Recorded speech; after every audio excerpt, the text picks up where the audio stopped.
Hello, my curious friend, and a very warm welcome to Deepfield channel. Tonight we will let ourselves be carried away by one of the oldest and most silent rhythms existing on Earth, the secret pulse that forests maintain in the dead of night, that invisible beat occurring while the human world slumbers, which has somehow always been there, breathing all around you without anyone ever telling you. I promise to try not to make this subject so fascinating that it steals your sleep, but honestly, I cannot make many guarantees. But before we step into this speaking silence, I would love to know in the comments which corner of the world you are listening to me from tonight. If you are feeling too lazy, just leave a simple hello. It might seem like little, but this small gesture shows YouTube that our space is welcoming and helps us bring more tired minds to relax with us. If you enjoy our scientific journeys, please leave a like and subscribe. And to those of you who are already part of our community, my heartfelt thanks. If you wish to get even closer, consider becoming a channel member. Members get early access to videos before anyone else. The link is in the description. Now, wherever you may be, find a truly comfortable position. If sleep comes, accept the invitation. Let us begin. There is a certain hour in the deep night, one without a precise name, suspended between midnight and the first hint of dawn, when the very quality of the air shifts. Anyone who has slept in a cabin deep in the woods knows this without being able to quite explain it. Anyone who has camped and woken up in the dark to use the restroom, pausing for a moment just to listen, also knows this feeling. Something is happening. It is not noise, not exactly. It is almost the opposite of noise. It is a presence, a density in the air, a sensation that the surrounding environment is not merely quiet, but is actively doing something you have not yet learned to recognize. That perception you experienced, which you likely dismissed as mere imagination or the result of exhaustion, was entirely real. You were sensing in an imprecise yet genuine way the invisible rhythm that forests follow in the early hours. It is a symphony of physical, chemical, biological, and atmospheric processes operating in perfect harmony during the dark hours, forming what scientists sometimes call the nocturnal dynamics of the forest. A phenomenon most people have never paused to consider simply because no one ever invited them to look. The first thing worth dispelling is a very comfortable myth most of us carry about forests at night. There is a popular notion that the forest, during the early hours, is asleep. That just as we lie down and reduce our activity, the trees and the surrounding ecosystem also enter a sort of pause, a standby mode, a collective rest. This idea is poetically pleasing and also completely wrong. Forests do not sleep. They simply change shifts. Think of a massive factory, the kind that operates 24 hours a day. During the daylight hours, one set of processes runs at full capacity, specific machines humming, workers at their stations, materials flowing in and out at a rapid pace. When night falls, the factory does not shut down. What happens is that a different set of processes takes over. Other machines come online. Other workers arrive. What is produced differs from the day's output. The noise, the smell, the rhythm, all change in character, but the activity never ceases. The forest operates in exactly this manner, only with a level of sophistication that no human factory has ever managed to replicate. During the day, the most visible process is photosynthesis. The leaves capture sunlight, absorb carbon dioxide from the air, and, using water drawn up by the roots, manufacture the sugars that feed the entire structure of the tree. This process releases oxygen as a byproduct, which is why forests are often called the lungs of the planet. It is a beautiful image, yet incomplete. And it is precisely within this incompleteness that the mystery of the early morning begins. When the light vanishes, photosynthesis halts, but cellular respiration does not, and here lies the first great paradox most people have never considered. During the deep night, the forest breathes differently than it does by day. In the daylight, while photosynthesizing, the forest consumes carbon dioxide in volumes far exceeding what it produces, releasing abundant oxygen. At night, without photosynthesis, only cellular respiration operates, and this respiration consumes oxygen while releasing carbon dioxide. This means that a dense forest, in the dead of night, is technically making the surrounding air slightly richer in carbon dioxide. The scale is small enough to be harmless, but it is undeniably real. On windless nights, especially in closed canopy forests, this accumulation of carbon dioxide near the ground is measurable. Scientific sensors installed in forest monitoring stations record this chemical pulse every single night with the same regularity as your own heartbeat.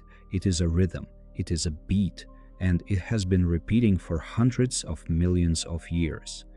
To truly grasp what unfolds during this forest night, one must understand the physical structure of a woodland in some detail, because a forest is not merely a collection of trees grouped together, just as a pile of bricks is not a house. The spatial organization of a forest is an elaborate architecture, built over millennia of coevolution among species, and each layer of this architecture behaves distinctly during the dark hours. The highest layer is the canopy, formed by the crowns of the tallest trees, those that manage to reach the light. In a mature tropical forest, this canopy can sit 30 or 40 meters above the ground. This layer interacts most intensely with the atmosphere during the day, capturing the bulk of the sunlight and transpiring enormous volumes of water into the air. In the early hours, the canopy changes its role. It becomes a sort of blanket, retaining the heat the soil accumulated during the day, creating a distinct microclimate beneath it. Below the canopy lies the understory, made up of smaller trees growing in the shade of the giants, patiently waiting for a gap for an old tree to fall and release a beam of light. Beneath the understory is the shrub layer, with plants that evolved to survive on minimal light.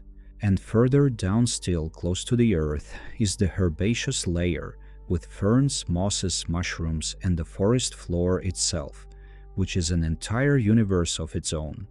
These layers are not merely divisions of height, they are distinct climatic zones within the very same forest. The temperature in the canopy during the day can be considerably higher than the temperature at ground level, where shade, moisture, and organic matter create a vastly more stable environment. In the early hours, this gradient reorganizes in ways that profoundly affect which processes happen, where, and when.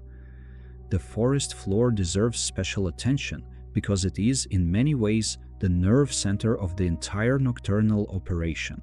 A single gram of healthy forest soil contains such a massive quantity of microorganisms that if you tried to count them one by one, it would take longer than the estimated age of the universe. There are bacteria of hundreds of different species, filamentous fungi building networks of staggering length, protozoa, nematodes, mites, springtails, and a diversity of microscopic life that is still being catalogued. All this life does not sleep at night. Quite the opposite, microbial activity in the soil tends to be influenced by temperature and moisture, and during the early hours, when the soil temperature drops slightly but humidity rises with the dew and reduced evapotranspiration, certain microbial processes intensify. The decomposition of organic matter continues without pause. Nutrient cycling, the process by which elements like nitrogen, phosphorus, and carbon are transformed from one chemical form to another by microorganisms, happens uninterruptedly. There is a network connecting much of this subterranean life, and it deserves mention here because it is fundamental to understanding the forest's nocturnal rhythm. Mycorrhizae are fungi that form intimate associations with tree roots. The fungus penetrates the root cells or envelops their surface, establishing a trait. It delivers minerals to the tree that the root alone would struggle to absorb, especially phosphorus, and in return receives sugars the tree manufactures through photosynthesis. This partnership has existed for roughly 400 million years, meaning that when the first vertebrates were just trying to crawl out of the oceans, plants had already established these underground agreements. What is less widely known is that these mycorrhizal networks connect different trees to one another. A fungal network can stretch across hectares, linking hundreds of trees in a subterranean web of resource exchange. Through these connections, sugars can flow from a tree with abundance to one sitting in the shade or under stress. It is a form of resource circulation that ignores the boundaries of individual trunks. And this circulation, as some research indicates, does not stop during the early hours. The movement of substances through the fungal hyphae is a continuous process, and the forest's nocturnal rhythm includes this invisible underground flow. But there is something even more astonishing happening within the trees themselves during the early morning, something most people would never imagine possible. Trees move. Not abruptly, not in a way visible to the naked eye in real time, but in a measurable and rhythmic manner. Studies utilizing high-precision laser scanning technology, measuring the position of branches and trunks with millimeter resolution over an entire night, have documented that many tree species slightly lower their branches during the deep night and raise them again at dawn. This movement is small, on the scale of a few centimeters for branches that are meters long, but it is consistent and rhythmic. The most widely accepted hypothesis is that this movement relates to the tree's internal water pressure, its turgor. During the day, transpiration through the leaves creates a current of water flowing from roots to leaves, keeping tissues taut. At night, without transpiration, the internal pressure redistributes and the tissues relax slightly, causing branches to droop by fractions that instruments capture but your eyes cannot perceive. It is as if the entire tree takes a deep breath during the early morning, letting its shoulders drop just a little before bracing itself for another day of work. This movement also involves the roots, and here the story grows even more intriguing. Water uptake by the roots is not merely passive and inevitable osmosis. There are specialized proteins in the membranes of root cells called aquaporins, which function as controlled gates for the passage of water. The regulation of these aquaporins varies throughout the day and night, adjusting the rhythm of water absorption according to immediate needs. In the deep night, when there is no need to replace water lost to transpiration, this rhythm of absorption changes character. The tree uses the night to rebalance its internal water distribution, to rehydrate more evenly from top to bottom. This is possible in part thanks to the so-called negative pressure flow that keeps water moving up the trunk against gravity. During the day, this flow is pulled by transpiration, which creates a continuous demand at the top. In the early hours, without this pull, water moves via osmotic pressures in the roots at different speeds and patterns. The trunk of a tree in the dead of night is conducting water at a rhythm genuinely distinct from its daytime pace. There is something profoundly comforting in knowing that the same planet that obediently orbits the sun, maintaining its trajectory with a precision that allows us to calculate eclipses centuries in advance, also harbors, in every patch of forest upon its surface, this intimate and silent beat that trees follow during the dark hours. It is no coincidence that the oldest forests on Earth seem to possess a presence that transcends what we expect from plants.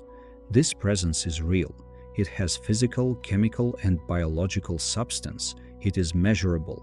And everything described so far, the movement of the trees, the flow of water in the trunk, the microbial activity in the soil, the exchange within fungal networks, all of this occurs within the context of a forest that is simultaneously exchanging gases with the atmosphere, modifying the temperature around it, and generating chemical compounds that drift through the early morning air.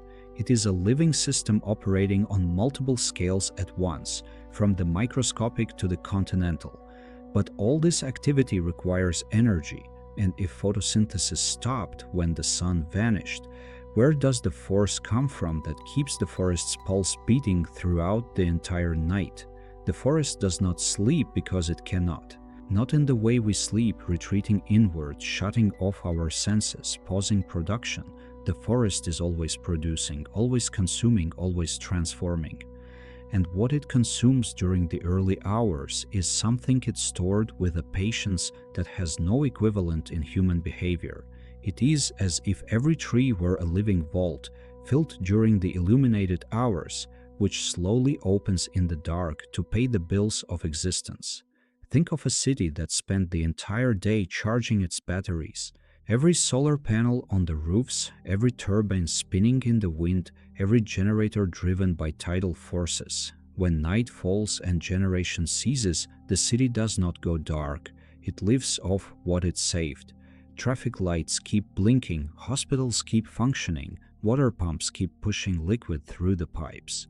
The forest operates in exactly this way, except its reservoirs are molecules, and its transmission lines are living membranes with a thinness that defies imagination.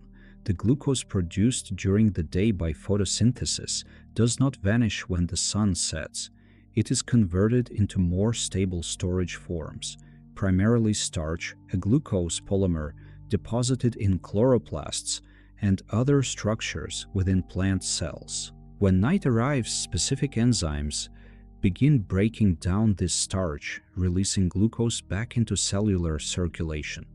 This process has a technical name, nocturnal starch degradation, and it is so precise in its rhythm that scientists use it as an internal clock to study the functioning of the so-called circadian clock in plants.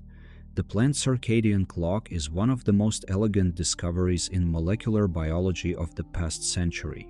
For decades, scientists knew that plants responded to cycles of light and dark, that their flowers opened and closed at predictable times, that their leaves changed angle throughout the day.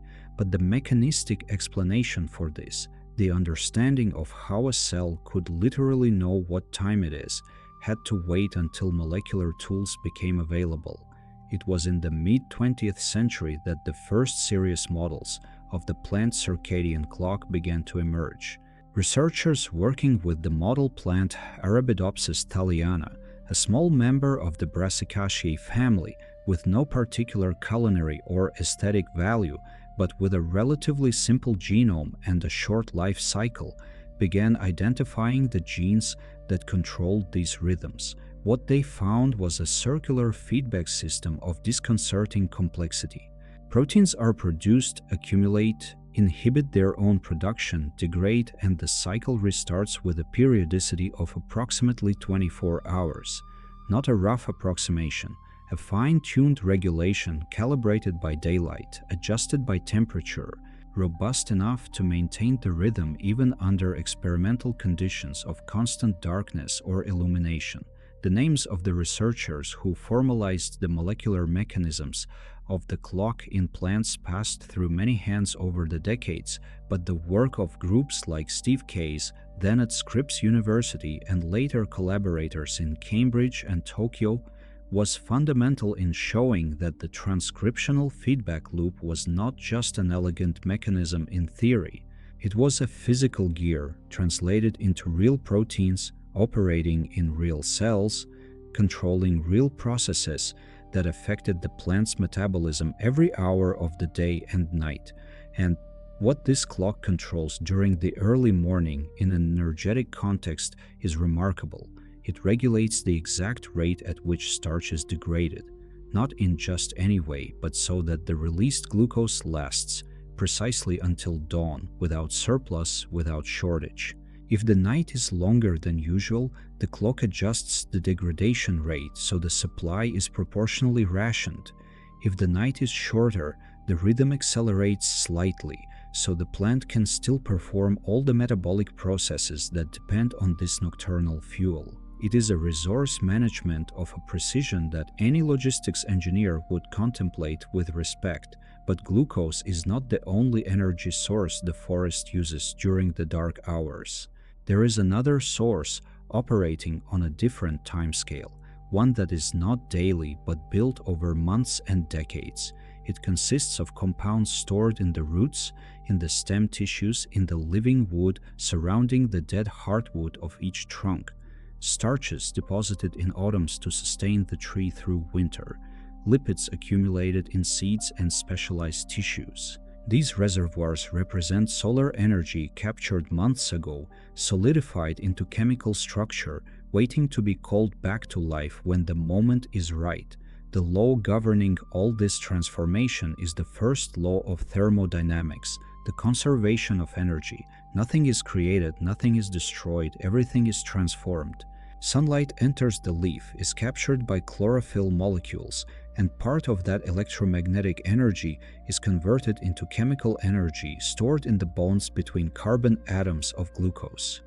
When the cell needs energy to work, it breaks these bonds in a controlled manner, capturing the released energy in adenosine triphosphate molecules, the universal fuel of life.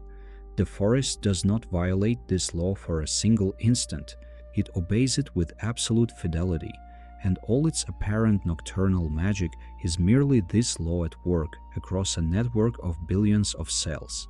The second law of thermodynamics enters right after, less comfortable, more insistent. It states that in any energy transformation, a portion is lost as heat, that chaos tends to increase, that no process is perfect. The nocturnal forest continuously radiates heat. Every cell that respires, every enzymatic reaction that occurs, every ion crossing a membrane against its concentration gradient, all of this dissipates energy as heat. On a cold night, this thermal radiation from the forest is measurable. Dense tropical forests maintain a nocturnal temperature slightly higher than the surrounding open fields. Part of this heat comes from the soil, part from leaf respiration, part from microbial fermentation. It is the forest paying the inevitable tribute to the second law, transforming a fraction of its stored energy into heat that spreads into the early morning air. But the most fascinating aspect is the imbalance that makes all this work. Equilibrium thermodynamics is static, dead. A system in equilibrium does nothing. Life exists precisely because it maintains a persistent imbalance with the environment. Forest cells maintain radically different ion concentrations on either side of their membranes. There is more potassium inside the cell than outside, more sodium outside than inside. There are proton gradients across mitochondrial membranes that serve as a physical battery, an electrical charge difference that pushes protons back and forth through a protein called ATP synthase, which uses this flow to assemble adenosine triphosphate molecules. This mechanism, called chemiosmosis, was proposed by British biochemist Peter Mitchell in 1961 and met with considerable skepticism by the scientific community of the time. It seemed too mechanical, too engineering-like, ill-suited to the seemingly fluid complexity of cellular biochemistry. Mitchell took over a decade to convince his peers. History tells us he used his own fortune to set up a private laboratory in Cornwall, Glynn Research, where he continued the experiments that finally made the evidence irrefutable. In 1978, he received the Nobel Prize in Chemistry alone, a rarity reflecting both the originality of the discovery and the resistance it overcame. Today, chemiosmosis is considered as fundamental to biology as the structure of DNA, and it is this mechanism, happening in mitochondria inside cells, inside leaves, inside trees, inside the forest, that sustains the nocturnal pulse. Every mitochondrion is a microscopic power plant, converting the chemical energy of glucose into an electrochemical gradient, and then using that gradient to do cellular work. There are more mitochondria in the most metabolically active cells, those in the meristems where cell division occurs, those in the phloem loading zones where sugar is pumped into the transport system. those inhabiting the root tips growing millimeter by millimeter toward new sources of water and minerals. The growing root at night is one of the most eloquent spectacles of this energetic imbalance in action. The tip of an active root consumes oxygen at a rate that, if scaled to the human body, would be comparable to the effort of an athlete in competition. Cells dividing, membranes being built, proteins being synthesized, chemical probes being released into the soil to interact with fungi and bacteria. All this happens in absolute darkness, fueled by sugars that travel down the phloem from the leaves, carrying the energy of the sun from hours ago to a place the sun will never directly reach. The phloem is not just a passive tube. It is an active pressure system where specialized cells pump the sugary solution against gradients that must be maintained. The pressure inside a phloem tube can reach values that would burst a reasonably thick copper pipe were it not for the flexibility and strength of the cell walls. This pressure is generated and maintained by the continuous expenditure of energy, by molecular pumps pushing ions in and out of companion cells, creating the osmotic gradients that pull water and the dissolved sugar along the entire length of the trunk. It was the German plant physiologist Ernst Münch who, in the early 20th century, formalized the model we still use to describe this flow. The Münch model is simple in its essence. Sugar is loaded in the leaves, increasing the solution's concentration, which pulls water by osmosis, increasing pressure, and this pressure pushes the solution through the phloem toward the roots, where sugar is unloaded. Pressure drops and water returns via the xylem to the leaves. It is an elegant hydraulic circuit driven by concentration differences continuously replenished by photosynthesis during the day and by unloading in the roots at night. The fundamental imbalance sustaining this circuit is the difference between the top and the bottom of the tree. The leaves have abundant sugar and need it below. The roots have abundant water and minerals and need them above. The tree is a redistribution machine built around this imbalance, and as long as the imbalance persists, the machine runs. If the leaves were destroyed, the flow would cease. If the roots died, the flow would cease. The tree's life depends on maintaining this tension, this gradient, this permanent state of organized disequilibrium. And now imagine this dynamic occurring in a single fine root, a root less than a millimeter in diameter, growing a few millimeters during a single night in a tropical forest. This root interacts with fungal hyphae, exchanges signaling molecules with bacteria, releases organic acids that dissolve minerals from the surrounding rock. The soil around it warms slightly with the heat of respiration. The gases released by the respiration of root cells diffuse through the porous soil space and eventually reach the surface, where they mix with the early morning air. One root, one night. A series of processes connecting yesterday's solar energy to tomorrow's growth. What happens when this process repeats across millions of roots of millions of trees in forests covering entire continents, all operating simultaneously during the same silent hours of the early morning?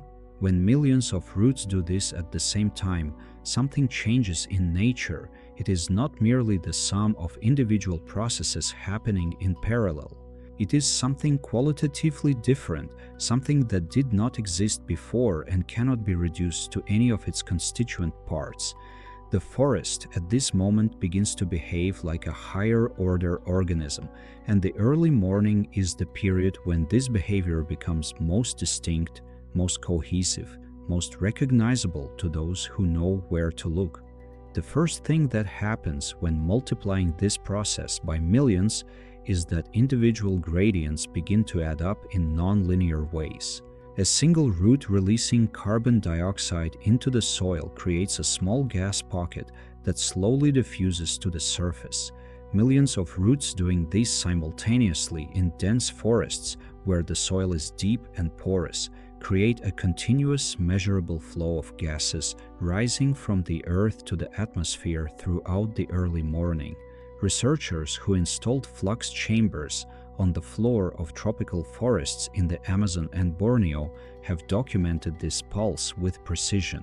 Soil carbon dioxide emission has a clear circadian rhythm, peaking in the hours before dawn, exactly when the respiration of roots and their associated microorganisms reaches its maximum nocturnal intensity.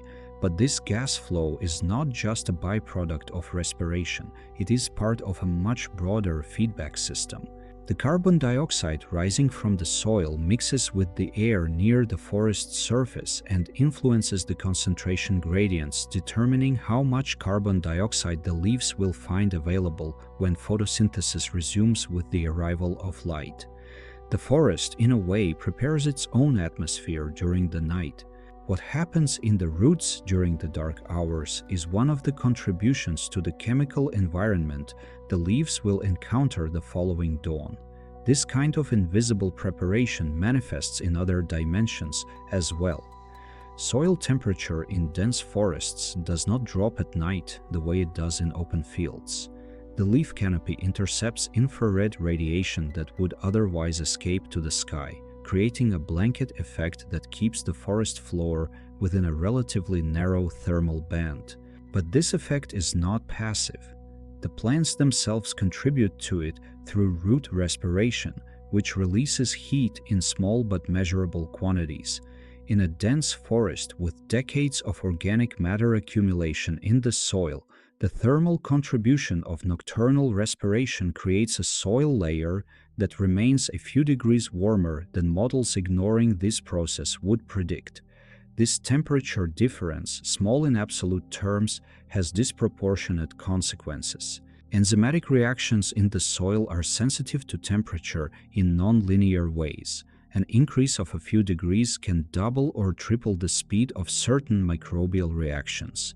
This means that fungal and bacterial communities in dense forest soil operate in a thermal environment the forest itself helped create, and this environment favors exactly the processes that most benefit the trees. The forest did not plan this. No individual tree made a decision, but the result is a symbiosis of scale that emerged from millions of years of coevolution among roots, fungi, bacteria, and the soil they all inhabit. Large-scale organization becomes even more evident when observing the spatial distribution of nocturnal processes. Tropical forests are not homogeneous. They have a complex three-dimensional structure with different species occupying different strata, with clearings where trees have fallen, with edge zones where the forest meets different environments. During the early morning, each of these micro-environments has a slightly different rhythm. A clearing exposed to the open sky loses heat more rapidly at night, and the plants growing there may face a different minimum temperature. An emergent tree whose highest leaves are above the canopy operates under humidity and temperature conditions differing from those of an understory tree. What is fascinating is that all these slightly different rhythms remain synchronized in their broad characteristics even while differing in their details. The peak hour of sugar flow through the phloem, the hour of maximum root extension, the hour of greatest cellular repair mechanism activity, all these things happen in similar temporal windows for most forest species, regardless of where those species sit on the light or temperature gradient. It is as if there were a shared internal time that supersedes microenvironmental differences. The German ecologist Ernst Detlev Schulze devoted much of his career to understanding how entire forests function as functional units rather than as collections of individual organisms. In work conducted over decades in Central European forests and in collaborations with research groups in the Amazon, Schulze and his colleagues showed that carbon moves through a forest in ways that only make sense when considering the forest as an integrated system. Carbon fixed by one tree can end up in the roots of a neighboring tree via the mycorrhizal network. Nutrients released by the decomposition of a fallen leaf can be absorbed by a root far from where the leaf fell. The forest redistributes resources in ways no individual tree could predict or plan. This redistribution happens all day and all night, but the early morning holds special importance for it. It is during the dark hours that the mycorrhizal network, without competing with photosynthesis for carbon, can dedicate itself more fully to its transport and exchange functions. The fungal hyphae connecting roots of different trees move sugar molecules from plants with excess to plants with scarcity, and this movement is influenced by the concentration gradients existing in the system at that specific moment. Resource distribution within a forest, therefore, has a temporal dynamic reflecting the circadian rhythm of every involved species. When looking at this process on a continental scale, the implications become even more surprising. The Amazon forest, covering an area so vast the imagination struggles to encompass it, is not entirely illuminated by the sun at the same time. The planet rotates, and the terminator, the line between the Earth's lit and dark sides, sweeps across the forest continuously. This means that at any moment of day or night, different parts of the forest are in different phases of their circadian cycle. The early morning arriving over trees in the far east of the Amazon is not the same early morning experienced by trees in the far west. The Brazilian geophysicist Carlos Nobre, through decades of work on the Amazon as a climate system, helped show that this temporal variation matters for regional climate. The forest influences precipitation patterns through a process called moisture recycling, where plant transpiration reintroduces water vapor into the atmosphere, which condenses and falls again as rain. This process has a daily rhythm, with transpiration peaks during hours of highest insolation and minimums during the early morning. But transpiration minimums in different parts of the forest do not all happen simultaneously, creating an atmospheric moisture pattern that moves with the terminator across the continent. The geometry of the Earth, therefore, is a structural factor organizing the collective rhythm of forests on a continental scale. The tilt of the Earth's axis, which creates the seasons, adds another layer of temporal organization. At higher latitudes, forests go through periods when nights are very long and nocturnal activity has more time to develop, and periods when nights are short and the nocturnal rhythm is compressed. Tropical forests near the equator have nights of more constant length throughout the year, meaning their circadian rhythm operates under more stable and predictable conditions. This may be one reason tropical forests are so productive, so diverse, so complex in their organization. The Earth's rotation imposes another geometric structure on forest dynamics, this time through wind. Global atmospheric circulation patterns, created by combining temperature differences between the tropics and poles with the Coriolis force generated by Earth's rotation, determine the prevailing wind directions over large forests. These winds influence how water vapor released by the forest during the day moves across the continent. They also influence how volatile organic compounds released by leaves at night disperse and mix in the atmosphere. Planetary geometry is therefore one of the factors determining how the nocturnal respiration of one tree connects with the metabolism of another tree hundreds of kilometers away. It was researcher Yadvinder Malhi, working with carbon flux data collected from eddy covariance towers installed in forests worldwide, who helped make this large-scale organization visible in quantitative ways. Eddy covariance towers continuously measure the flow of carbon dioxide between the forest and the atmosphere, and the data they generate have a temporal resolution allowing clear observation of the forest's circadian rhythm. What Malhi and collaborators showed is that this rhythm is not just a characteristic of each individual forest, but that there are shared patterns among forests on different continents reflecting the fundamental physics of plant metabolism and the geometry of the Earth-Sun relationship. These shared patterns are one of the most profound manifestations of the order emerging from the forest during the early morning. They are not the result of communication between forests. The trees of the Amazon and the trees of the Democratic Republic of Congo forests do not exchange information on when they should peak in nocturnal respiration. They each respond independently to the same physical conditions, the same evolutionary pressures, the same biochemical constraints, and the result is a synchrony embracing the planet.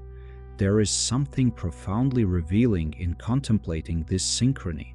Every night, while most animals consciously perceiving the world are asleep, the planet's forests execute a metabolic choreography of extraordinary precision. Every step of this choreography is invisible to the naked eye. Every step is the result of processes occurring on scales from the molecular to the continental, and every step is necessary for the forest to be ready to start all over again when the light returns.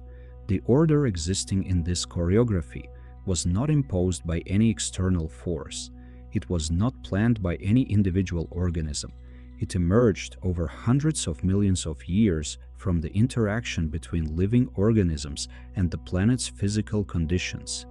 It is an order that is as much biological as geophysical, as much chemical as geometric.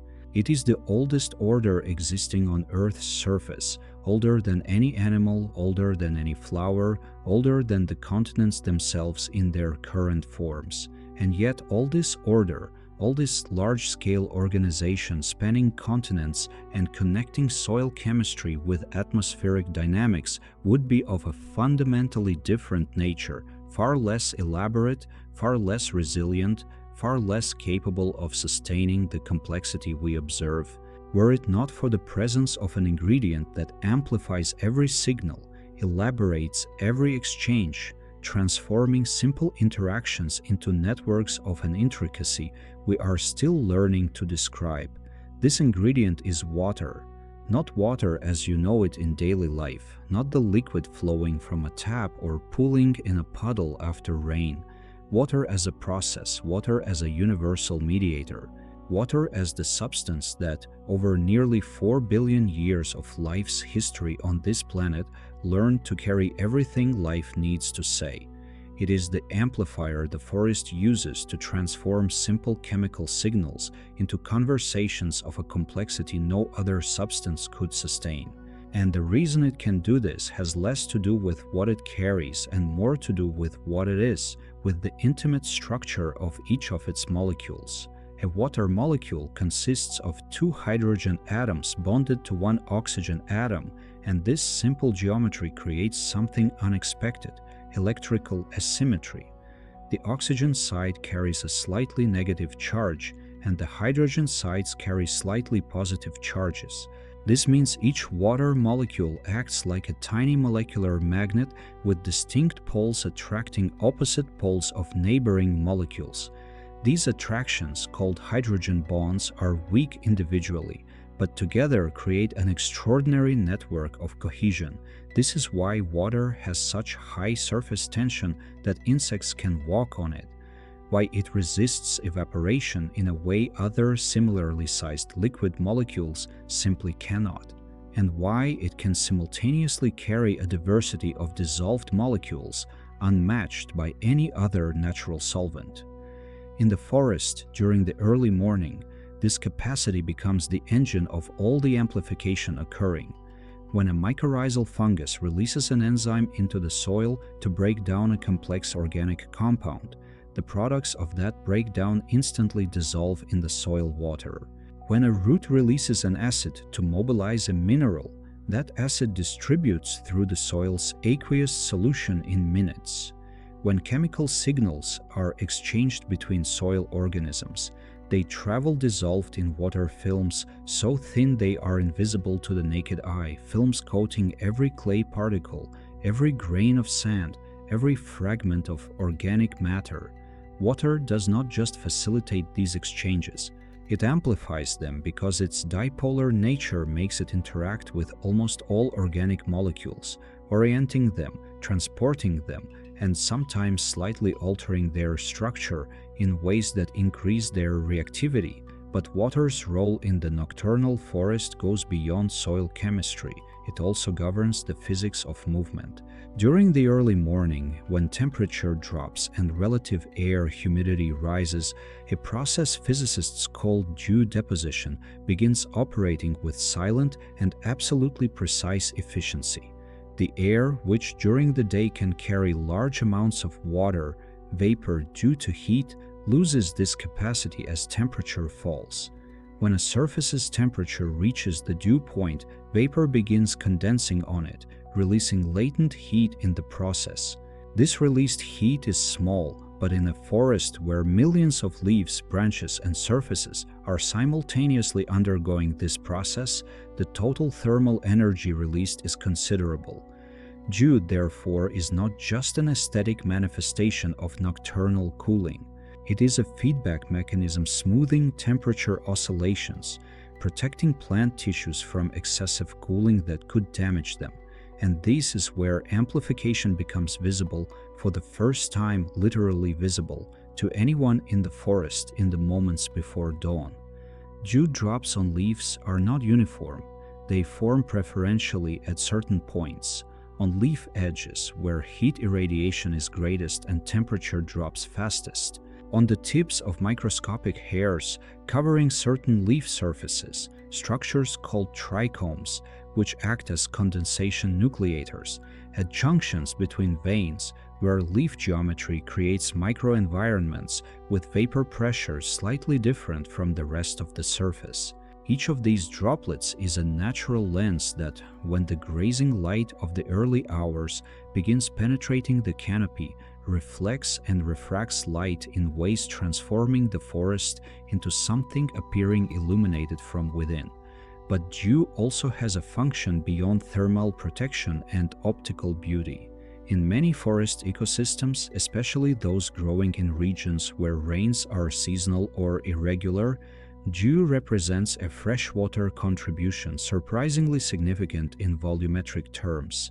In coastal fog forests, like those on ocean-facing slopes in certain South American and African regions, capturing fog droplets by canopies can add to the system a water quantity far exceeding direct rainfall. Trees in these forests developed over eons of selective pressure leaf morphologies maximizing this capture. Long, narrow leaves functioning as collectors, surfaces with microstructures directing droplets into channels leading to the stem and then to the soil. These fog harvesting systems have names reflecting the wonder early botanists felt observing them. The process itself is sometimes called hidden precipitation or horizontal precipitation because it occurs without visible rain, without dramatic clouds, merely through contact between humid air and plant surfaces. Trees specializing in this are called in some scientific traditions collector trees, and in certain indigenous Andean cultures receive names translating roughly to trees that drink the air, an extraordinarily precise description of the process, long before formal science described it. But water as an amplifier also operates on much longer timescales and in processes imperceptible in a single night. Water movement inside a tree, for instance, is a process involving physical forces of impressive delicacy. Water rises from roots to the highest leaves through a system of microscopic tubes called xylem, doing so not via an active pump, but through something plant physiologists call cohesion-adhesion tension. Water molecules, united by hydrogen bonds, form continuous columns inside xylem tubes. When leaves transpire during the day and lose water to the air, they create tension, a sort of pull, propagating down the water column to the roots, where more water is absorbed from the soil. This water column under tension is one of nature's most improbable physical states because water, to rise 20, 30, 50 meters, must withstand traction forces that theoretically should collapse the column, creating a vapor cavity, a phenomenon called cavitation. During the early morning, this system enters a different state. transpiration ceases or drops dramatically. Tension in the water column reduces, and the xylem has an opportunity to recover from any cavitations occurring during the day. It is a maintenance process happening in the silence of the night, invisible but essential for the tree to function efficiently the next day.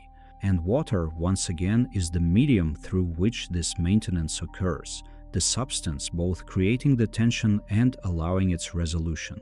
Audible manifestations of this process exist, though they lie at the edge of human perception. When cavitation occurs, when a vapor bubble forms inside a water column under tension, it produces a pressure wave, a microscopic popping sound detectable with ultrasound instruments pressed against a tree trunk. On nights of severe water stress, when the tree is under extreme tension, these pops multiply, creating an acoustic emission level that, if we could hear it without instruments, would sound like soft crackling from within the wood. Trees make sounds we cannot hear. They communicate their physiological state at frequencies beyond our reach, and water is the mechanism producing this sound. There is, however, an audible manifestation well within our perceptual range, directly governed by the nocturnal forest's hydrological cycle. It is the dripping, not rain dripping, which is chaotic and variable, but the regular, rhythmic, predictable dripping occurring when dew or fog condensed on leaves reaches a size where gravity overcomes surface tension and the drop falls. This dripping, technically called stem flow or through fall, when dealing with redistributed rainwater, has a regularity reflecting the forest's very structure. In a dense forest, dripping from the high canopy to the understory is not uniform. It creates patterns, preferential flow channels, accumulation points repeating night after night with impressive consistency. These drip lines are so regular that certain understory plants evolved to position their absorptive roots exactly beneath them, capturing water before it disperses into the soil. If you have ever stayed awake at night and listened to rain in a forest, you know the sound is not simple. There is the sound of large drops on high foliage, a smooth, scattered journey. There is the sound of smaller drops falling leaf to leaf in the understory, each fall cushioned by the soft surface of living leaves. And there is the sound of drops finally reaching the ground, the dull, moist impact on the leaf litter, the carpet of decomposing leaves covering the forest floor. Each layer produces a different timbre, and the whole creates a sonic texture so complex and regular that the human brain, exposed to it long enough, begins treating it as silence, a rich, stratified silence full of information. This perception is not trivial. The human auditory system, shaped by hundreds of thousands of years in natural environments, has a special sensitivity to water sounds in forest settings. Psychoacoustic research has shown that sounds with the spectral characteristics of forest dripping, mid-frequency sounds, irregular rhythm but within certain variability limits, have a measurable effect on the autonomic nervous system, reducing physiological stress markers with efficacy comparable to formal meditation practices. The forest does not just amplify chemical signals. It also, through its relationship with water, produces acoustic signals amplifying a state of calm in the nervous systems of animals, including humans, inhabiting or simply visiting it. And here is the invitation. You do not need to be in a forest to access some version of this experience. If you have ever heard rain hitting glass and felt tension in your shoulders dissolve, if you have ever heard a gutter dripping and noticed you were breathing slower, if you have ever slept near the sound of a water fountain and noticed sleep came more easily, you have experienced the urban echo of a mechanism the forest has used for hundreds of millions of years to regulate its own internal states. The sound of water in the nocturnal environment is an ancient signal. Your nervous system recognizes its importance before you have time to think about it. The forest, then, is in balance. A balance maintained by water rising through roots, traveling through microscopic xylem tubes, transpiring through leaves by day and recovering at night, condensing as dew in the moments before dawn, dripping drop by drop, distributing minerals and chemical signals through the soil, connecting fungus to root, root to mineral, mineral to atmosphere. It is a balance seeming natural because it has existed so long we simply never knew anything else. But beneath this apparent stability, beneath the regular dripping and stratified silence, there is a tension ecologists recognize and instruments measure with growing clarity. The oldest balances are not necessarily the most robust.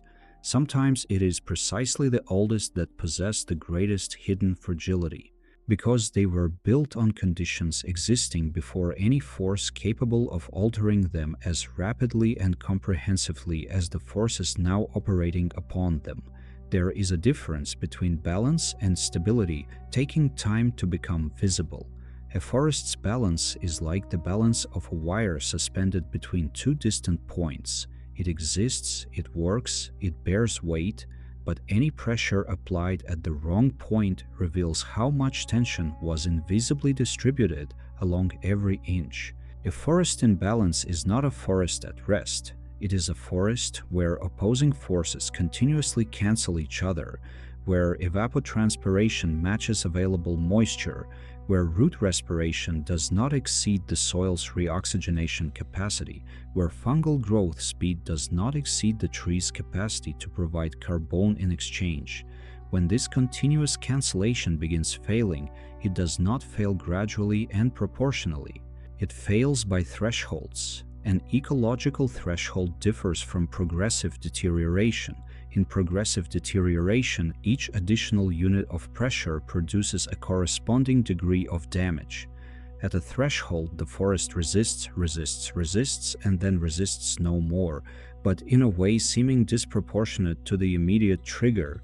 What ecologists observe in these moments is that the forest had been accumulating vulnerability for a very long time without any instrument capturing the true sum of this accumulation. A drought lasting a few weeks longer than usual, nocturnal temperatures rising half a degree for a consecutive season, the absence of a single intense rain event, normally recharging the shallow aquifer in a certain month. Each factor isolated would be absorbed. Summed in a specific way, in a specific sequence, they cross a threshold unmarked on any map. What happens inside the forest when this threshold is crossed during the early morning is something modern instruments have only recently begun describing, and still describe incompletely. The first thing to change is cavitation. This process, appearing in earlier parts of this narrative as a controlled, reversible occurrence, part of the natural rhythm of daily water tension, begins becoming too extensive to be repaired by morning.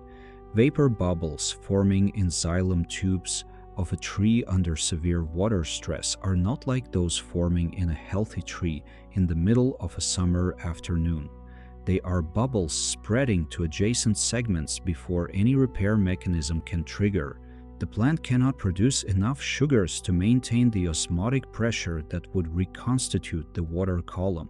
The xylem begins fragmenting from the inside out. This extensive cavitation process has a sound. Acoustic dendrometers installed on trunks in monitored forests capture a sort of microscopic pop when each bubble forms and collapses, or when each xylem segment ruptures. In a healthy tree during the early morning, these pops are rare and sparse. In a tree entering hydraulic collapse, sensors record a cascade of acoustic events researchers describe as internal crackling, a vocabulary borrowed from medicine and applied to plant tissue with disturbing precision. The tree is literally shattering its own conducting architecture, doing so in silence to any human ear walking beside it, but not to instruments glued to its trunk at breast height. What follows extensive cavitation is a sequence models call a death spiral, not as metaphor but as functional description of a feedback cycle. With less water conduction, Surviving leaves close their stomata earlier the next day and more intensely. With stomata closed, photosynthesis drops. With reduced photosynthesis, there is less carbon to supply the mycorrhizal network. With less carbon reaching the roots, fungi reduce soil exploration. With less fungal exploration, the tree absorbs less water in the few places it still exists. The water deficit deepens. Cavitation advances further the next early morning. The cycle closes around the plant like something squeezing from all sides simultaneously. During this process, the surrounding forest is not a passive witness. The network of chemical signals running through the soil transmits information about a specific tree's stress to its neighbors. Jasmonic acid produced in response to extreme drought travels through shared root channels, through fungal bridges, reaching roots of trees not yet reaching the same deficit level. These neighboring trees respond in advance. They begin closing stomata earlier during the day, begin accumulating sugars in tissues to lower the freezing point and increase osmotic resistance. It is a collective preparation starting from an individual danger signal. The forest, in this sense, acts as an anticipating organism, not just a collection of reacting individuals. There are even more dramatic phenomena emerging when multiple trees collapse simultaneously in a given area. The local microclimate begins changing. A living forest transpires enormous amounts of water vapor during the day, and this vapor is an active part of the moisture recirculating above it. When a significant canopy area loses its transpiration capacity, available moisture above that patch drops. Low-altitude clouds normally forming over dense forests under certain conditions simply no longer form over affected areas. Rain that could have occurred does not occur. The drought killing the forest becomes partially generated by the forest's own death. It is one of the clearest examples of how a cross-threshold not only worsens an existing condition, but creates conditions for the same situation to worsen itself. Researchers monitoring this use satellite networks, weather stations installed inside and above canopies, and thermal cameras capturing leaf temperature at resolution sufficient to distinguish a stressed tree from a healthy one from orbit. The surface heat of a leaf in water distress differs from the surface heat of a well-hydrated leaf, because evaporation via transpiration acts as a cooling mechanism. A leaf not transpiring heats up more. A forest area not transpiring collectively appears in thermal images as a heat patch differing from surroundings, and this patch can be tracked week by week, correlated with soil moisture data, leaf cover indices, minimum nocturnal temperature records. This remote sensing capability transformed how ecologists understand thresholds. For decades, tropical forest collapse was described retrospectively. Researchers arrived at an area, found dead trees, and tried reconstructing the event sequence leading to that outcome. Today, with available tools, it is possible to follow the process in real time, even during early mornings when the forest's internal rhythms are in their most vulnerable and revealing states. Predictive models now try incorporating not just historical climate data, but plant physiological data, hydraulic conductance of predominant species, xylem vessel density, average root system depth, relative to local aquifer position. While you rest somewhere in forests existing for millions of years, sensors are blinking data to distant servers. Microscopic pops are accumulating in trunks no one is watching. Vapor bubbles are forming in tubes the diameter of a few human hairs. There are trees tonight crossing thresholds, taking months to become visible from the outside, because a large tree's death always starts inside, always in the unseen system, always in the silence that is not silence but merely frequency beyond reach. What emerges in this intense mode is not just destruction. Structures form specifically as crisis response. Mycorrhizal fungi under extreme water stress produce resistant spores remaining dormant in soil for very long periods. waiting for conditions that may never appear in that specific fungus's life, but could appear for the organism emerging from the spore decades later. Trees surviving severe drought carry in their growth rings a permanent mark, an abnormally narrow, differently colored ring dendrochronologists can read as a record of date and intensity with single-year precision. The forest writes its own history in wood, and this writing is more reliable than any human chronicle of the same period. Roots of surviving trees also change behavior after a critical episode. Root plasticity, the ability to redirect root growth in response to environment, accentuates. Roots previously growing horizontally in the shallow soil layer begin investing in vertical growth, trying to reach deeper horizons where moisture might be more stable.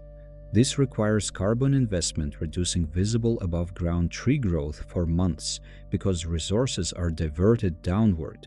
A tree seeming stagnant, not producing new leaves at expected seasonal speed, might be investing intensely in something completely invisible from the surface. Field instruments also reveal that after an extensive cavitation episode, surviving plant tissue is not identical to previous tissue. The plant produces repair xylem with smaller diameter vessels, more resistant to cavitation but less efficient at water transport. It is a trade-off. The tree becomes more robust against the next crisis at the cost of reduced efficiency in normal state. The organism carries trauma memory in its own structure. This has consequences for everything else, because a forest formed by trees suffering repeated critical episodes is a forest with different metabolism than the original, slower, more conservative, with lower response capacity to future heat and drought. There is something in this pattern going beyond strict biology. The idea that a system can absorb pressure for a long period and then completely reorganize around a new state, that the stress past remains inscribed in current architecture, that future capacity is shaped by previous crisis history. This describes the forest precisely, but also describes many other complex organization forms existing in the world. The most dramatic phenomena ecologists measure in forests during critical episodes have correspondences in other systems operating by thresholds, accumulating silent vulnerabilities, reaching unmarked reorganization points.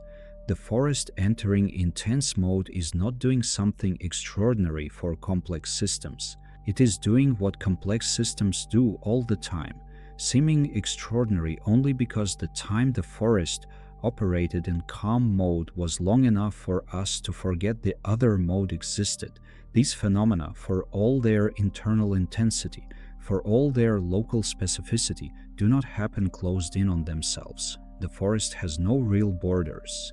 What seems to be a forest fragment edge, that line where trees yield to field or road, is actually a continuous exchange zone, a place where two languages overlap without either stopping speaking.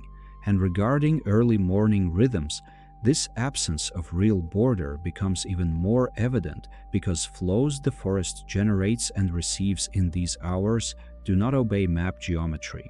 The main partner the forest exchanges energy with at night is not another distant forest fragment, nor a river, nor a cloud bank suspended over the canopy. It is the atmosphere, that invisible envelope wrapping the entire planet, functioning as the most porous membrane in existence, capable of receiving heat, vapor, chemical compounds, and particles from one place and redistributing them hundreds or thousands of kilometers away without losing anything in the process.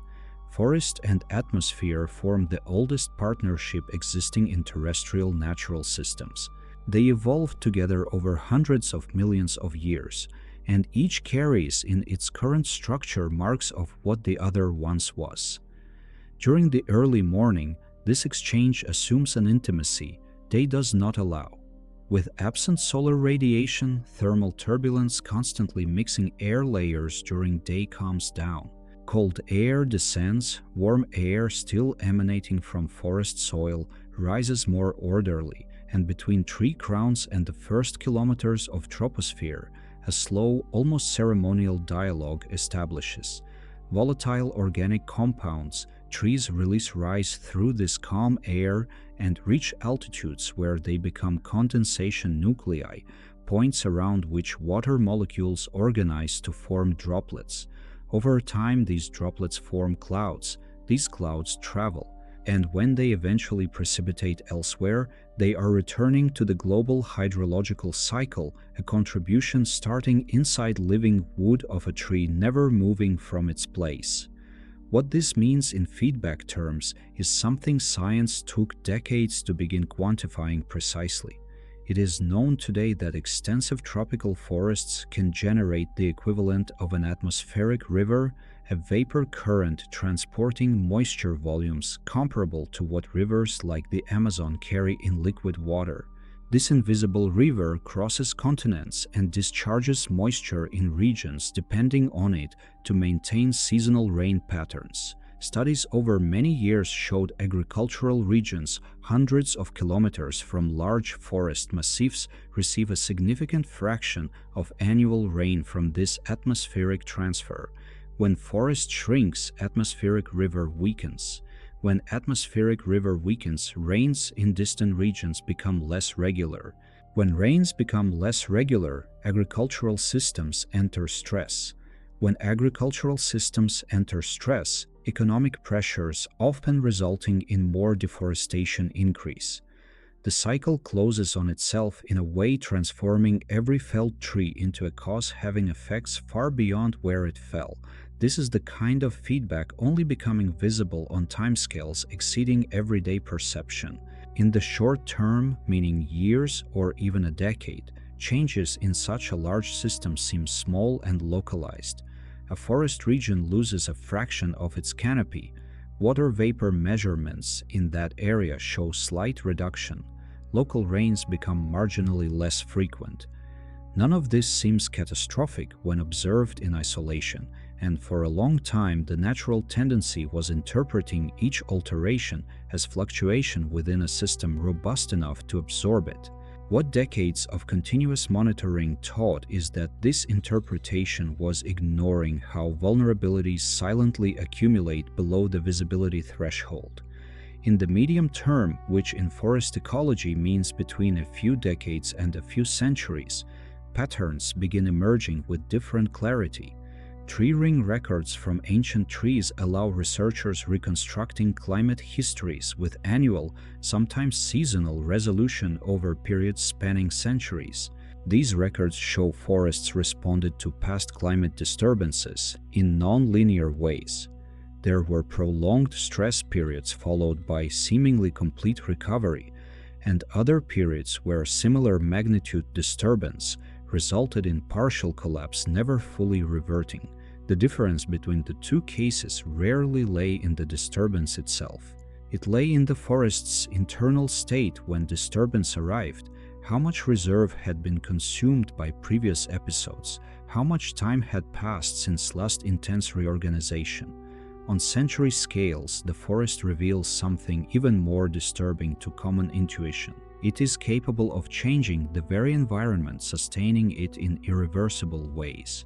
There are planet regions where disappearance of millennial forest cover altered evapotranspiration patterns permanently enough that spontaneous regeneration probability became very low, even when direct human pressure was removed. Soil without continuous shade loses moisture at rates available seeds cannot match. Surface temperature rises a few degrees, enough to create unfavorable conditions for first recolonizing species. The system found a new attractor, a new equilibrium state stable in itself, but completely different from what existed before. And in this new equilibrium, the forest early morning described throughout this narration simply does not happen. That active silence, that collective canopy respiration, those chemical exchanges between roots and fungi, all this depends on a particular configuration that, once undone beyond a certain point, does not rebuild in any human generation's time. If we extend perspective to million-year scales, the forest reveals a fourth phase, perhaps the most disconcerting of all. In geological time, what we call forest is not a stable entity with recognizable borders. It is a phase of a much longer planetary process, one of the ways life found to organize matter and energy on a rocky surface covered in water. There were epochs in Earth's deep past where no forest existed because no land plant existed. There were epochs where forests covered regions, now polar deserts. The forest existing today is the result of a sequence of experiments life conducted over hundreds of millions of years, resulting in this particular way of organizing photosynthesis, decomposition, carbon storage, and microclimate creation we are trying to understand. In geological time, it is transient, and yet within its geological transience, it maintains internal coherence so elaborate it continues surprising those studying it with increasingly sensitive instruments. Sensitivity to initial conditions is perhaps the forest aspect most challenging the idea that understanding equals predicting. There is an important distinction between the two. Physics learned to make in the last century, and ecology is learning to apply to living systems understanding. A system can be completely deterministic, can follow laws we know precisely, and still be fundamentally unpredictable long-term, because small initial condition differences amplify over time in ways no computational capacity can fully track. The forest is such a system.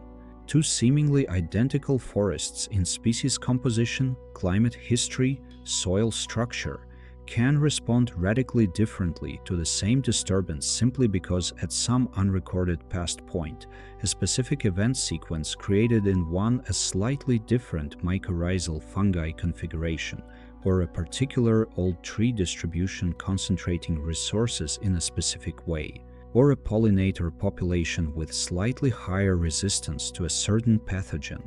These differences are not visible in conventional forest inventories. They do not appear in satellite photos.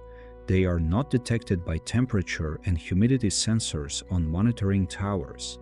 And yet, when disturbance arrives, they determine whether the forest will absorb and reorganize, or begin a self-determining loss cascade beyond a certain point. This does not mean monitoring effort is useless. It means there is a structural limit to what prediction can achieve, and this limit is not technological but mathematical. It is inscribed in the nature of systems having many variables interacting non-linearly over time. Recognizing this limit is not an intellectual defeat. It is, in fact, one of the most important discoveries science made about complex systems' nature. They can be deeply understandable and genuinely unpredictable at the same time, and there is no contradiction between the two. There is a particular beauty in this combination, a beauty becoming more accessible the calmer the hour we think about it.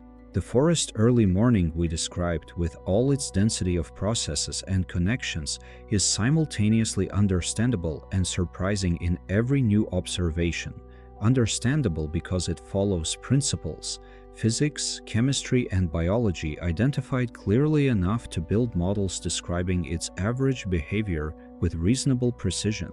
Surprising because every time more sensitive instruments are installed, every time a more specific question is asked, some forest behavior aspect emerges, not in the models, forcing revision of what was thought known, revealing an organization layer previous resolution simply did not reach. The forest holds surprises, not because it is mysterious in some supernatural sense, but because it is real in a sense exceeding any model we try building of it. And this reality exceeding the model is exactly what makes it an object of contemplation capable of sustaining attention indefinitely without ever completely exhausting. A completely predictable system would be useful but not beautiful in the same way. The forest's beauty in the early morning has to do precisely with the fact it always has more to offer than we expected to find when arriving, and when we become quiet enough before this, When we let complexity settle without trying organizing it into immediate categories, a perception begins emerging difficult to articulate precisely, but many researchers spending years studying forests describe in similar ways that beneath all this elaboration, beneath all cycles and thresholds and feedbacks and timescales and atmospheric connections, exists something much simpler sustaining it all. Not a simplification erasing details, but a principle unifying them, a common logic appearing in every system layer and perhaps appearing too in places very different from the forest, in forms we have not yet learned to recognize as the same thing. This principle researchers intuit after years in forests is not a philosophical abstraction they bring from outside and project onto nature. It is something nature itself demonstrates repeatedly, on every scale, in every process, in every chemical conversation happening between roots and fungi, and leaves and atmosphere during the quietest early morning hours. It is a regularity so deep it sometimes goes unnoticed precisely because it is everywhere at once, like the air we breathe without thinking. Feedback, one of the most fundamental concepts for understanding how the forest organizes at night, is not a single mechanism. It is an entire family of processes dividing into two large groups, and these two groups must exist together for anything complex to maintain over time. The first group is amplifying feedbacks. These are processes where a small change produces a response, making the change even larger. The forest uses this feedback type during the early morning in ways seeming subtle but having immeasurable consequences. When air temperature drops enough for humidity to start condensing on leaf surfaces, the water forming there begins modifying local temperature, facilitating even more condensation, which in turn modifies temperature further.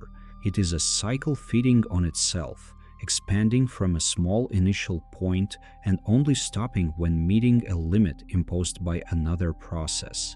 Without these amplifying cycles, the forest could not respond quickly to environmental changes, could not take advantage of a transient humid window or mobilize resources for a stressed region. They are the system's speed and intensity mechanisms. But if only amplifying feedbacks existed, the forest would be destructively unstable.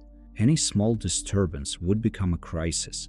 Any mild drought would become a cascading collapse. This is why the second group is equally essential. Stabilizing feedbacks are processes where a change produces a response, attenuating the change itself, pushing the system back toward a previous state. During the early morning, the forest is full of this regulation type. When carbon dioxide concentration in air between trees begins falling because metabolic reactions of roots and soil microorganisms are consuming it, this creates pressure favoring more gas entry from outside atmosphere. When temperature drops beyond a certain point, heat-releasing processes begin becoming relatively more active, moderating the drop. When the mycelial network detects a region losing sugars at accelerated pace, mechanisms redistributing resources from other network parts begin compensating the flow. It is the forest caring for itself, keeping its own parameters within a range allowing continuity of all other processes. What emerges from interaction between these two feedback types is something biologists call dynamic homeostasis, a stability not being rigidity, not being immobility, but a constancy maintained through continuous movement. The forest during the early morning is in balance the same way a bird perched on a branch is in balance, not because it is truly still, but because small adjustments happen so continuously and rapidly. The overall result seems motionless to a distant observer. Going even deeper, we reach the molecular dimension, where all this orchestration finds its most fundamental language. Trees and fungi and soil bacteria do not communicate and regulate processes with electrical signals the way neurons do. They do it with molecules, with specific atom sequences fitting into receptors like keys in locks, diffusing through membranes or air or water, changing shape when temperature changes and therefore carrying environment information solely through their own physical structure. When a root detects surrounding soil is drying, it is not because a mechanical moisture sensor exists. It is because water molecules around the root affect how certain proteins in the cell membrane fold and unfold. And these folded or unfolded proteins initiate chemical cascades, eventually reaching the cell nucleus and modifying which genes are being expressed at that moment. The signal is the environment's own physicochemistry, translated into molecular language. Volatile molecules trees release at night, terpenes and organic compounds forming the specific nocturnal forest smell, are simultaneously metabolites, messengers, and archives. They are metabolites because they are chemical reaction products, part of basic cell functioning.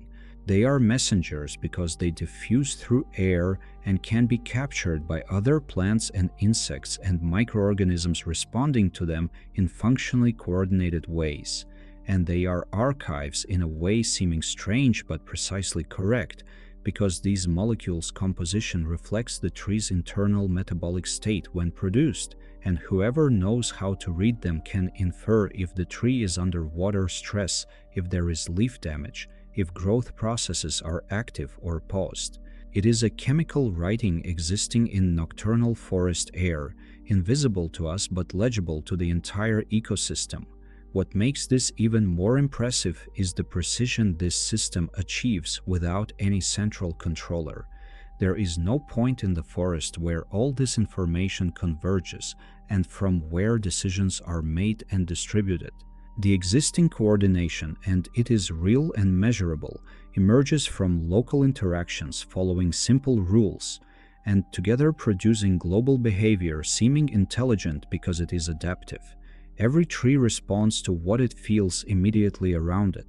Every fungus responds to the nutrient gradient existing in its network stretch. Every bacterium responds to the chemical conditions of the water drop it is suspended in. And from the sum of all these individual responses emerges something having properties none of the components has in isolation: an environment sensitivity, an adjustment capacity, a time persistence, only callable wisdom, if we understand that word broadly enough. This is what complex systems scholars call emergence, and it is one of the most fascinating phenomena science found in nature. Emergence is when simple rules applied locally by elements having no whole vision produce global patterns not predicted in the rules. Birds in a flock do not follow a leader deciding flock shape. Each bird follows three elementary rules about distance and speed relative to immediate neighbors, and the flock as a whole ripples and turns and reorganizes in ways seeming choreographed. The forest during the early morning does something similar on every scale, from molecular to ecosystemic. Rules are simple, results are of a complexity we continue exploring without finding a bottom. Deep down, the invisible rhythm forests follow during the early morning is simply the conversation life has with itself when no one is looking. It is matter organizing matter through time, using flowing energy to create structures lasting longer than any components forming them. It is information moving through networks, being transformed and used and transmitted onward in forms none of the network nodes fully knows. It is rhythm because life only exists in rhythm, because without alternation between doing and resting, between building and unbuilding, between absorbing and releasing, there is no continuity. And it is invisible to us because we learn to look at shapes and colors and movements happening on our timescale, and the nocturnal forest operates partly on a timescale simultaneously slower and faster than our everyday attention can follow. When we look back at previous parts of this path we traveled together, what we see is that every element we explored was a variation of this same conversation. Gas exchanges were the forest breathing and signaling. Temperature cycles were the system finding and maintaining its own balance. Mycelial network was the substrate through which the conversation moves between distant points. Nocturnal animal behavior changes were the forest being perceived and perceiving. Moisture and dew were the atmosphere participating in the dialogue, yielding what it has, receiving what the forest offers. Thresholds and sudden transitions were moments when the conversation changed tone, rhythm, intention. And the deep temporal dimension centuries and millennia present in every old tree was the memory giving the dialogue its continuity and meaning. All this is the same thing. Complexity was the form this simple thing took when folding on itself, creating loops closing on loops, building layers on layers of temporality. But beneath all this richness, there was always only this: life conversing, the system asking and answering, matter finding its way through time. While you rest now, this conversation continues. The forest continues its silent and full early morning. Roots continue exploring dark soil. Fungi continue redistributing what was accumulated. Insects continue traversing paths. Air chemistry draws for them. Trees continue breathing, releasing into the night molecules the day produced. Temperature continues dropping gently to the point where moisture resolves into drops on leaves, and soil continues fermenting, transforming, preparing what morning will need. You do not need to do anything with this now. You do not need to remember. You do not need to understand. You only need to rest. You are safe. Exactly where you are, in this moment you are safe. The universe takes care of you the same way the forest takes care of each of its elements, not with conscious attention directed especially to you, but with the structure of a system including you, having place for you, continuing functioning around you while you stop. Everything is in order. Processes needing to happen are happening. You do not need to supervise them. Your breathing knows what to do. Your heart knows what to do. Your cells know what to do during the night, the same way tree cells do. While you rest, the forest continues its silent conversation. While you rest, roots continue growing millimeter by millimeter through moist dark. While you rest, fungi continue weaving. While you rest, dew continues forming leaf by leaf. You are part of this. You always were. You are made of the same atoms as trees. You breathe the oxygen they produced. You follow circadian rhythms having the same evolutionary origin as rhythms plants follow. When you sleep, you do not leave the natural world. You enter deeper into it. You return to something prior to language, prior to thought, prior to distinction between you and the rest of life sharing this planet with you. Let thoughts still awake find their way to rest. Let each breath be a little slower than the previous. Let your body weight become real, perceptible, comfortable. The forest is out there, breathing in the early morning. You are here, breathing in the dark. Both do the same thing in different ways. Both are life finding its rhythm. Good night. The universe continues its silent dance, and we rest in its embrace. Thank you for walking with me tonight. Sleep well.